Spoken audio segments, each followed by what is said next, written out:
And now, here's your What's the 411 news brief. All right, people, welcome back to What's the 411 news brief. And look at what we have here. Check this out. So now they want to force black people to vote. Can you believe it? What do I mean by that? Y'all want some more context to this, right? Well, let's break it down a little bit. Let's take a look. Let's break this down. All right, so there's been a bill submitted that this bill would require eligible U.S. citizens to vote in general elections or face a fine. All right. So let's check it out. Let's see what it's saying here. A bill introduced this week in the House of Representatives would require eligible U.S. citizens to vote in general elections or potentially face a financial penalty. The Civic Duty to Vote Act, that's the name of this particular bill, written by Representative John Larson, Democrat of Connecticut, I believe there, was introduced on Monday. It would require an eligible citizen, in quotes, eligible citizen, to appear to vote in each regularly scheduled general election for federal office and for other purposes. All right. To be eligible, a person has to be registered to vote in the state they reside in for an upcoming election. If a person fails to do so, there would be a $20 civil penalty. $20 now if you fail to get out there and vote, if this bill turns into law, right? You can face a person, if a person fails to do so, meaning if they fail to go vote, they would be facing a $20 civil penalty. All right. But the bill's text allows valid and sufficient reasons for not appearing, which includes those not registered to vote after a good faith attempt to do so. All right. Other reasons that would save them from the penalty include the inability to appear to vote due to an emergency, someone with sincerely held religious or personal beliefs, as well as if they are simply unaware of their eligibility to vote. The bill states that a waiver could be available for citizens who cannot afford to pay the $20 penalty and instead commits them to perform an hour of community service. Imagine that. If someone if someone doesn't pay the $20 fine, the bill's text adds that they would not be subject to any additional civil or criminal penalties or any denial of government benefits. Law enforcement agencies would also not be allowed to use any information provided by the person related to this act, such as their reason for not appearing to vote in any further criminal investigations, according to this bill. All right. What sets the 2020 midterm elections apart? James Henson, director of the Texas Politics Project at UT Austin, explains why early polls indicate low voter turnout and overall interest in the 2022 midterm elections. Imagine that one. Larson, who has served as a representative for Connecticut's 1st District since 1999, previously served on the task force on election reform, which was created to develop reforms to take big money out of politics and address flaws in the electoral system, according to his website. Larson shared a post on Facebook this week about his work on the bill, saying it would increase voter turnout and engagement. Democracy only works if the people exercise the civic duty to vote. All right. The post garnered a mix of responses, including one commenter who replied, if people want to vote, they can vote. If they don't want to vote, we live in a country where they are free to do that. The bill's introduction comes amid a wave of election initiatives. Many Republican-led states have tightened access to the ballot in the name of election security by passing new voting laws, many of which were inspired by former President Donald Trump's false claims of a stolen 2020 election. Senate Republicans block voting rights bill. Voting legislation that Democrats and civil rights groups argue is vital for protecting democracy has been blocked by a Republican filibuster. Meanwhile, Democrats and voting rights advocates have said such laws make it more difficult for Black Americans and others to vote by consolidating polling locations, requiring certain types of identification and ordering other changes. All right. Democratic lawmakers have written their own voting rights legislation, which would make Election Day a national holiday. Here we go with this again, making holidays around the place. Ensure access to early voting and mail-in ballots, and enable the Justice Department to intervene in states with a history of voting interference, among other changes. The legislation has stalled in Congress. All right, so let's break this down. All right. What this really is and has to do with is very simple. And the Democrats know it, since it was a Democrat who proposed this bill. John Larson, the Civic Duty to Vote Act, is written by John Larson, who is a Democrat. So basically what this has to do with is this. A lot of Black people are waking up.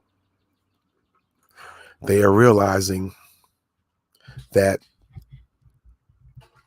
their vote is important, but at the same time, every time they vote for a majority Democrat, they're getting nothing in return.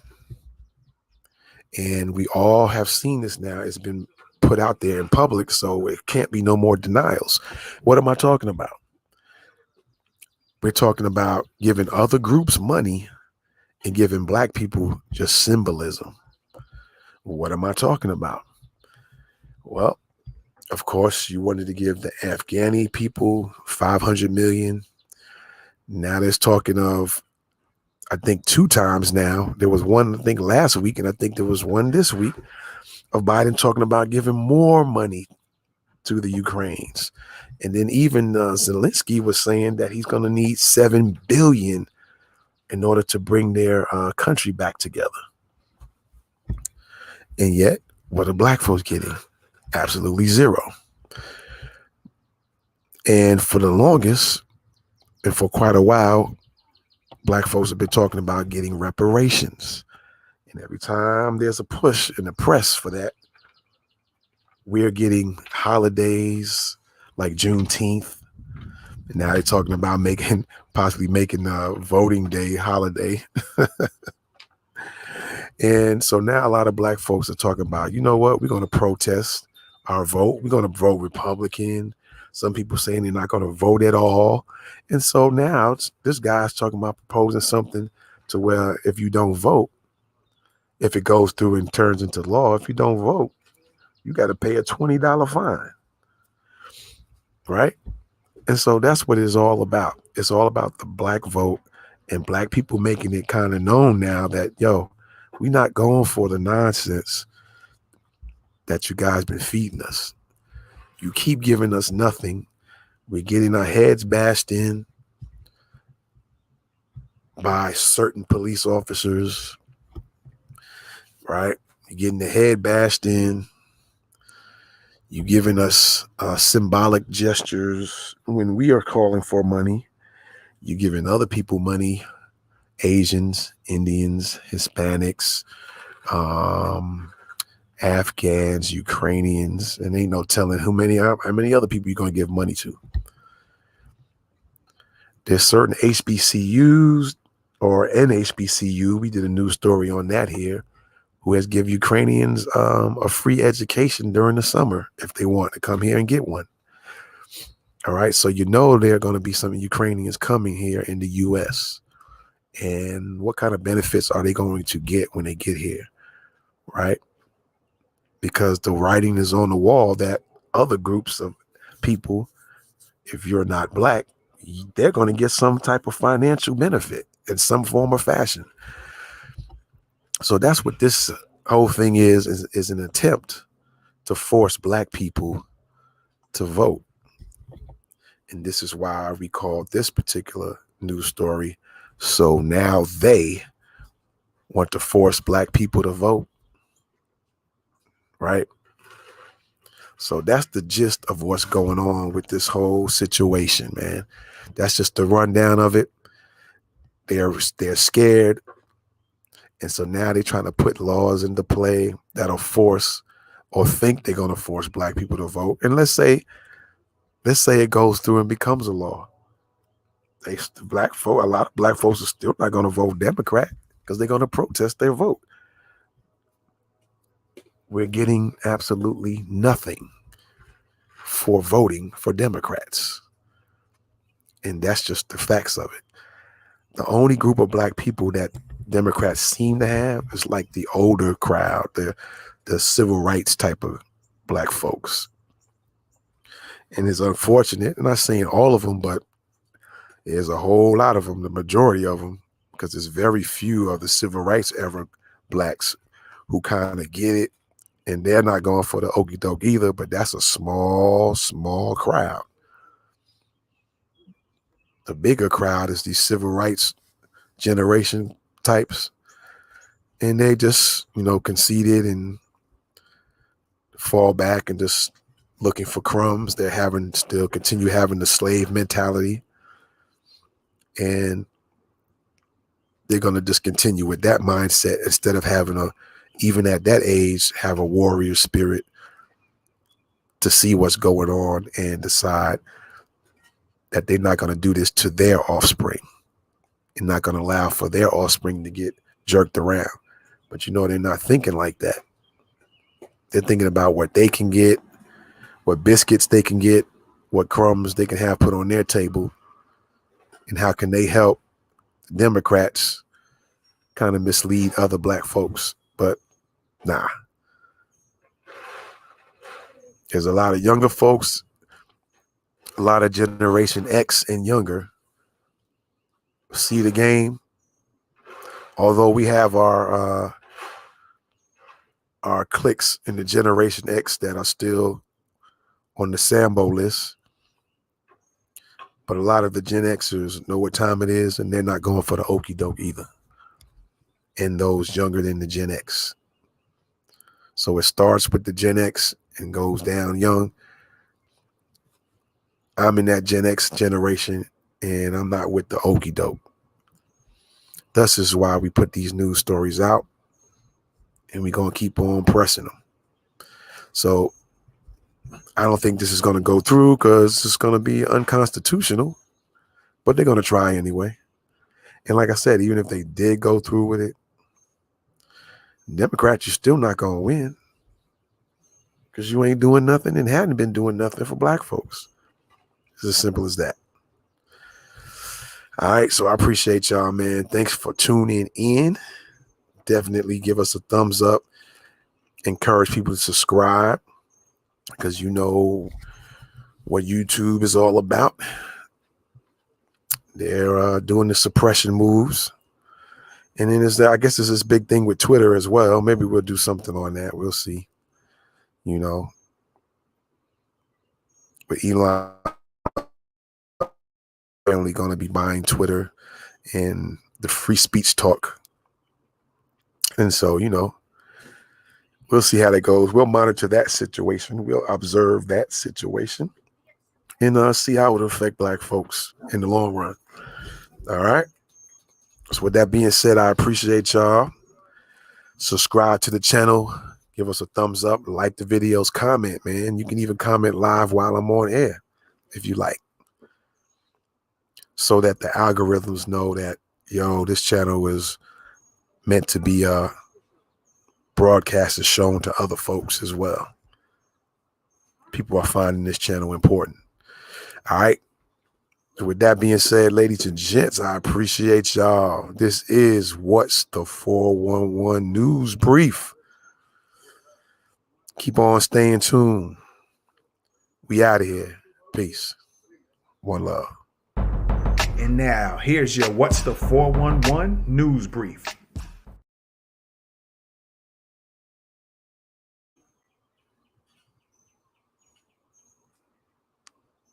This episode has been brought to you by theproductstorecompany.com.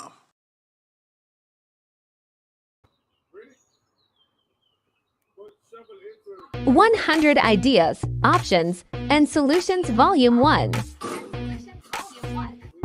Now available at Amazon.com. Get your Kindle book copy now. Go to the website below to purchase this beat.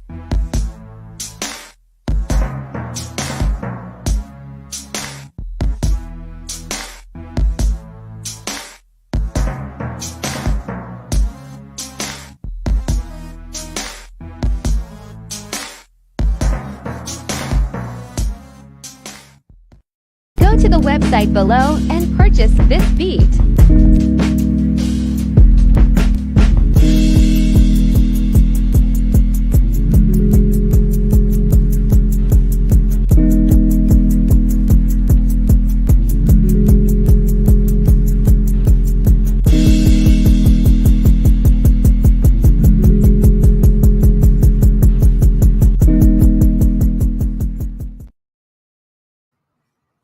Go to the website below and purchase this beat.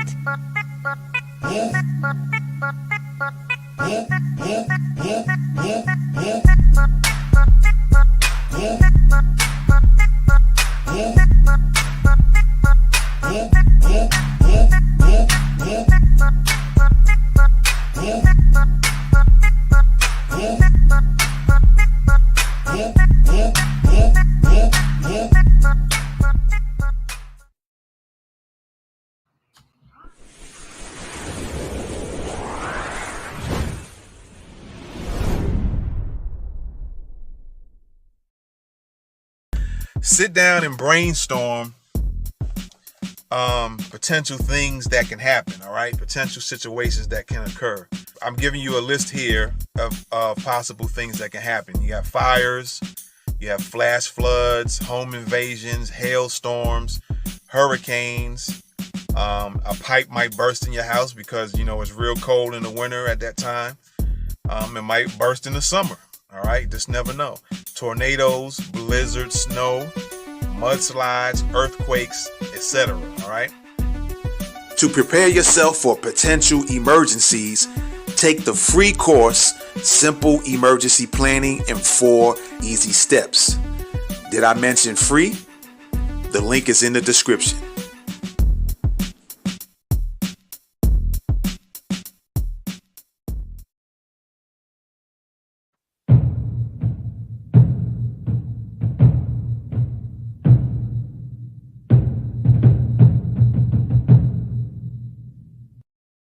Safe House is a location other than your primary residence that you can go to whenever you need assistance or protection from any possible criminal or violent encounters. The first thing you want to start off with, though, is look for your fire departments, your police departments, your EMS stations. Look for that first, and then look for your 24-hour locations. You don't want to look at gas stations, gyms that are open up for 24 hours. You want to look at hotels, stores like Walmart, things of that nature. That way, if something happens, an emergency occurs, you already know where they at. Go right to them. If you want to learn more on how to protect yourself, get the course, How to Be Your Own V.I.P Protection Specialist. The link is in the description.